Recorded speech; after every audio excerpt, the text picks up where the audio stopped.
வணக்கம். ஆகாஷவாணி மாநில செய்திகள் வாசிப்பவர் பிஸ்மி காலின்ஸ். தலைப்புச் செய்திகள். பிரதமர் திரு நரேந்திர மோடி பிரிட்டன் பிரதமர் கீர் ஸ்டார்மருடன் லண்டனில் இன்று இருதரப்பு பேச்சுவார்த்தைகளை மேற்கொள்கிறார். நாடாளுமன்ற இரு அவைகளும் எதிர்க்கட்சியினரின் அமளி காரணமாக பிற்பகல் 2 மணி வரை இன்று ஒத்திவைக்கப்பட்டுள்ளன. தமிழ்நாட்டின் மலைப்பிரதேச பள்ளிகளில் 100% பணி நியமனங்கள் செய்யப்பட்டுள்ளதாக துணை முதலமைச்சர் திரு உதயநிதி ஸ்டாலின் தெரிவித்துள்ளார். முன்னோர்களை வழிபடும் ஆடி அமாவாசை பக்தி சிரத்தையுடன் இன்று கடைபிடிக்கப்படுகிறது. சாங்ஷுவில் சீன ஓபன் பேட்மிண்டன் மகளிர் ஒற்றையர் காலிறுதிக்கு முந்தைய சுற்றில் PV சிந்து புன்னாட்டி ஹூடாவை இன்று பிற்பகல் எதிர்கொள்கிறார். இனி விரிவான செய்திகள். பிரதமர் திரு நரேந்திர மோடி பிரிட்டன் பிரதமர் கீர் ஸ்டார்மருடன் லண்டனில் இன்று இருதரப்பு பேச்சுவார்த்தைகளை மேற்கொள்கிறார். இந்தியா பிரிட்டன் நாடுகளுக்கிடையேயான பொருளாதார ஒத்துழைப்பை முன்னெடுத்துச் செல்லும் வகையிலான ஆலோசனைகள் இதில் இடம்பெறும். இப்பேச்சுவார்த்தைக்கு பின்னர் அனைவராலும் எதிர்பார்க்கப்படும் தடையற்ற வர்த்தக ஒப்பந்தம் இரு நாட்டு பிரதமர்கள் முன்னிலையில் கையெழுத்தாகிறது. இந்த ஒப்பந்தம் பல கோடி டாலர் பெறுமான ஏற்றுமதிக்கு வழிகோல உள்ள நிலையில் இரு நாட்டு வர்த்தக அமைச்சர்களும் இதில் கையெழுத்திடுகின்றனர். இதனைத் தொடர்ந்து இரு நாட்டு பிரதமர்களும் இணைந்து கூட்டறிக்கை வெளியிடுகின்றனர். பின்னர் பிரதமர் திரு நரேந்திர மோடிக்கு பிரிட்டன் பிரதமர் சார்பில் சிறப்பு விருந்து அளிக்கப்படுகிறது. பிரதமர் இங்கிலாந்து மன்னர் 3ஆம் சார்ல்ஸையும் சந்தித்து பேச உள்ளார். பின்னர் பிரதமர் திரு நரேந்திர மோடி தமது பயணத்தின் அடுத்த கட்டமாக நாளை மாலத்தீவு புறப்பட்டு செல்கிறார். பீகார் மாநில வாக்காளர் பட்டியல் சிறப்பு ஆள்சேர்ப்பு விவகாரம் உள்ளிட்ட பிரச்சனைகளில் எதிர்க்கட்சிகளின் அமளி காரணமாக நாடாளுமன்ற இரு அவைகளும் இன்று பிற்பகல் 2 மணி வரை ஒத்திவைக்கப்பட்டன. மக்களவை இன்று கூடியதும் அவைத் தலைவர் திரு ஓம் பிர்லா கேள்வி நேரத்தை நடத்த முற்பட்ட போது வாக்காளர் பட்டியல் விவகாரத்தை எழுப்பிய எதிர்க்கட்சியினர் அவையின் மையப்பகுதியில் குழுமி இவ்விவகாரத்தில் விவாதம் நடத்தப்பட வேண்டும் என்று முழக்கமிட்டனர். கேள்வி நேரத்தை நடத்த அனுமதிக்குமாறு அவைத் தலைவர் விடுத்த வேண்டுகோளுக்கு உறுப்பினர்கள் செவிமடுக்காமல் தொடர்ந்து அமளியில் ஈடுபட்டதால் அவை முதலில் நண்பகல் வரையிலும் பின்னர் பிற்பகல் வரையிலும் ஒத்திவைக்கப்பட்டது. இருப்பினும் இந்த அமளியின் ஊடே மத்திய பெட்ரோலியத்துறை அமைச்சர் இயற்கை எரிவாயு தொடர்பான கேள்விக்கு மக்களவையில் பதிலளித்தார். மாநிலங்களவையும் எதிர்க்கட்சியினரின் அமளி காரணமாக பிற்பகல் 2 மணி வரை ஒத்திவைக்கப்பட்டது. இதனிடையே மாநிலங்களவை உறுப்பினர் பதவிக்காலம் இன்றுடன் நிறைவடையும். மதிமுக பொதுச் செயலாளர் திரு வைகோ, பாமகவின் டாக்டர் அன்புமணி ராமதாஸ், அஇஅதிமுகவின் திரு சந்திரசேகரன், திமுகவின் திரு எம் சண்முகம், திரு முகமது அப்துல்லா உள்ளிட்ட 6 உறுப்பினர்களுக்கு அவை துணைத் தலைவர் திரு ஹரிவன்ஷ் நன்றி தெரிவித்துக் கொண்டார். இதில் திமுகவின் திரு வில்சன் மீண்டும் மாநிலங்களவை உறுப்பினராக தேர்ந்தெடுக்கப்பட்ட நிலையில் நாளை முதல் அவரது உறுப்பினர் பதவிக்காலம் தொடங்க உள்ளது. நாடு முழுவதும் தூய்மை எரிசக்தி பெருமளவில் பயன்படுத்தப்படுவதாக மத்திய பெட்ரோலியம் இயற்கை எரிவாயுத்துறை அமைச்சர் திரு ஹர்தீப் சிங் பூரி தெரிவித்துள்ளார். மக்களவையில் இன்று கேள்வி ஒன்றுக்கு பதிலளித்த அவர் 2014ஆம் ஆண்டு 25 லட்சமாக இருந்த இயற்கை எரிவாயு இணைப்புகள் தற்போது 1.5 கோடியாக அதிகரித்துள்ளது என்றார். அதேபோல் சமையல் எரிவாயு இணைப்புகளின் எண்ணிக்கையும் 33 கோடியாக அதிகரித்துள்ளது என்றார். உயிரி எரிபொருள் பிரிவில் சாதனை அளவான முன்னேற்றம் ஏற்பட்டுள்ளதாக அமைச்சர் கூறினார். இதனிடையே எதிர்க்கட்சிகள் பீகார் வாக்காளர் பட்டியல் சிறப்பு ஆள்சேர்ப்பை திரும்ப பெற வேண்டும் என்று வலியுறுத்தி நாடாளுமன்ற வளாகத்தில் இன்று ஆர்ப்பாட்டத்தில் ஈடுபட்டன.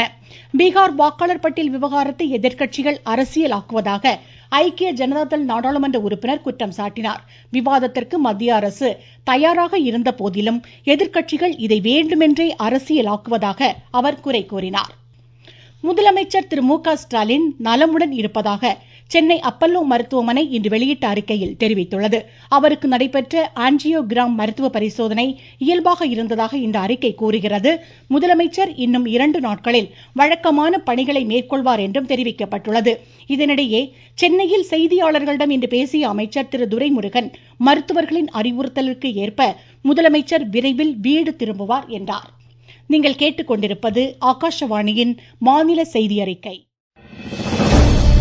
மோடி அரசின் 11 ஆண்டுகள்.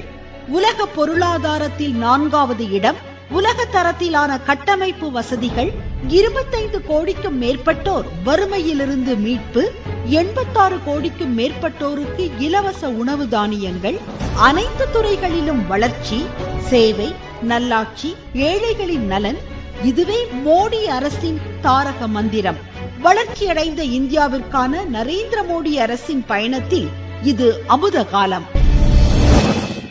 தமிழ்நாட்டின் மலைவாழ் மக்கள் வசிக்கும் பகுதி பள்ளிகளில் 100% பணி நியமனங்கள் செய்யப்பட்டுள்ளதாக துணை முதலமைச்சர் திரு உதயநிதி ஸ்டாலின் தெரிவித்துள்ளார். சென்னையில் ஆசிரியர் தேர்வு வாரியம் மூலம் தெரிவு செய்யப்பட்ட 2457 இடைநிலை ஆசிரியர்களுக்கு பணி நியமன ஆணைகளை இன்று வழங்கி பேசிய அவர், அரசு ஊழியர்களுக்கும் ஆசிரியர்களுக்கும் பல்வேறு திட்டங்களை மாநில அரசு செயல்படுத்தி வருவதாக கூறினார். தொடர்ந்து திறன் இயக்க மாணாக்கர் கையேட்டையும் துணை முதலமைச்சர் வெளியிட்டார். முதலமைச்சர் வாழ்த்துச் செய்தியை இந்நிகழ்வில் பள்ளிக்கல்வித்துறை அமைச்சர் திரு அன்பில் மகேஷ் பொய்யாமொழி வாசித்தார். விவசாயம், கல்வி, பொதுமக்களின் அடிப்படை தேவைகள் உள்ளிட்ட அனைத்து துறைகளிலும் தமிழக அரசு தனி கவனம் செலுத்தி வருவதாக மாநில கூட்டுறவுத்துறை அமைச்சர் திரு கே ஆர் பெரிய கருப்பன் தெரிவித்துள்ளார். சிவகங்கை மாவட்டத்தில் 60 லட்சம் ரூபாய் மதிப்பீட்டில் வேளாண் கருவிகளை இன்று பயனாளிகளுக்கு வழங்கி பேசிய அமைச்சர், அரசு திட்டங்கள் அனைத்தும் பொதுமக்களை சென்றடையும் வகையில் நடவடிக்கைகள் மேம்படுத்தப்பட்டுள்ளதாக கூறினார். தமிழ்நாட்டில் மக்கள் நலம் காக்கும் புதிய மருத்துவ திட்டத்தை முதலமைச்சர் வரும் 2ஆம் தேதி தொடங்கி வைக்க உள்ளதாக மாநில மருத்துவ மக்கள் நல்வாழ்வுத்துறை அமைச்சர் திரு மா சுப்பிரமணியன் தெரிவித்துள்ளார். மருத்துவ திட்டங்களிலேயே முத்தாய்ப்பான திட்டமாக இது இருக்கும் என குறிப்பிட்ட அமைச்சர், சென்னையில் மட்டும் 400 இடங்களில் இம்முகாம் நடைபெறும் என்றார். முன்னோர்களை வழிபடும் ஆடி அமாவாசை பக்தி சிரத்தையுடன் இன்று கடைபிடிக்கப்படுகிறது. முக்கடல் சங்கமிக்கும் கன்னியாகுமரி கடலில் அதிகாலையிலேயே பக்தர்கள் புனித நீராடி முன்னோர்களுக்கு நேர்த்திக்கடன் செலுத்தியதாக எமது செய்தியாளர் தெரிவிக்கிறார். ஆடி அமாவாசையை முன்னிட்டு முக்கடலும் சங்கமிக்கும் கன்னியாகுமரி கடலில் மறைந்த தங்கள் முன்னோர்களுக்கு பலி தர்ப்பணம் கொடுக்கும் நிகழ்ச்சியில் பல்லாயிரக்கணக்கான மக்கள் திரண்டுள்ளனர். முக்கடல் சங்கமம், கோதையாறு, பரளியாறு, தாமிரபரணி ஆறு முக்கிய நீர்நிலைகளில் முன்னோர்களுக்கு பலி தர்ப்பணம் செலுத்தும் நிகழ்ச்சியில் நடைபெற்று வருகிறது. குமரி திரிவேணி சங்கமத்தில் அதிகாலை முதலே தர்ப்பணம் கொடுத்து வருகின்றனர். கன்னியாகுமரியிலிருந்து குமரன், விவேகானந்த். நாகை மாவட்டம் காமேஸ்வரத்தில் ஏராளமானோர் புனித நீராடி தங்கள் முன்னோர் நினைவாக திதி செலுத்தியதாக எமது செய்தியாளர் கூறுகிறார். நாகை மாவட்டம் காமேஸ்வரம் கடற்கரையில் முன்னோர்களுக்கு திதி கொடுத்து ஆயிரக்கணக்கானவர்கள் இன்று புனித நீராடினார்கள். முன்னோர்களுக்கு பிடித்த காய்கறிகள், பழங்கள், உணவுகள், நவதானியங்கள் படைத்து தர்ப்பணம் செய்தனர். வேதாரண்யம், மாதிசேது கடல் மற்றும் சன்னதி கடலில் ஆயிரக்கணக்கானவர்கள் புனித நீராடினார்கள். நாகையில் இருந்து செல்வன் ஜெபராஜ்.